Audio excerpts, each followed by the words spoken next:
The data comparison feature combines the XOR operation from the waveform window with the search feature and the bookmarks.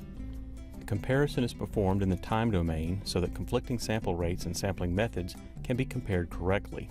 For example, trace data captured using 1 GHz transitional timing can be compared accurately with reference data captured using 50 MHz normal timing.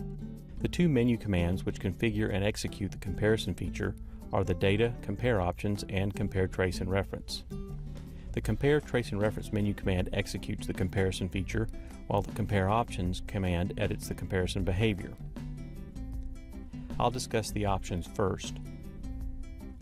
The Compare List box lets you compare all channels used in a group, which is defined in the Setup window Channel Groups tab, or only compare the visible channels in the Waveform window. This lets you select specific channels for comparison. The Start At List box defines where the comparison begins.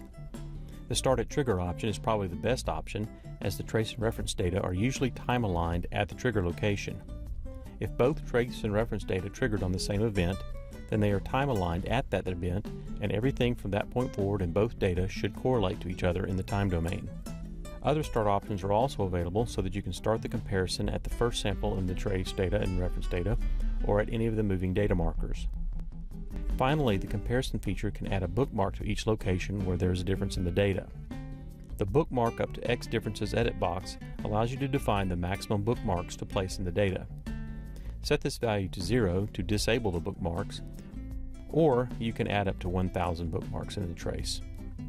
These bookmarks just let you quickly scroll to each difference in the data and take a look at it. In this case, I'm going to limit the bookmarks to 100 here.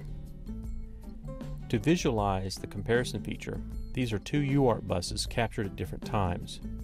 The red is the trace data, the green is the reference data, and the blue is the XOR combination of both data types.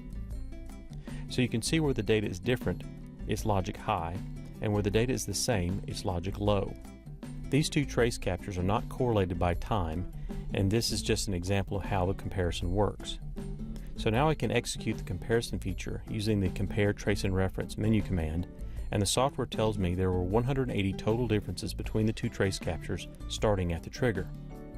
And then it places up to 100 bookmarks at each location where a difference occurred.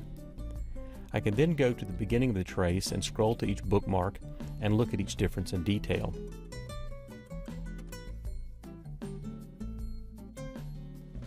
If I want to remove the bookmarks, I simply use the Search Remove All Bookmarks menu command. Besides the above data menu commands, the comparison feature can also be invoked automatically after each trace capture using the Options System Options dialog box. The After Download feature offers the Compare Trace and Reference option, which automatically invokes the comparison feature after each trace download. So every time you hit the Go button and download a trace, the comparison feature will tell you how many differences exist between the trace and the reference data. The other way to automate the comparison feature is found in the Options Repeat Capture Options dialog box. In this technique, you can configure the repeat capture mode to restart the GoLogicXL until the trace and reference data contain at least one or more differences. The Go button is pressed once and the software restarts automatically after each download until at least one difference is found between the last trace capture and the reference data.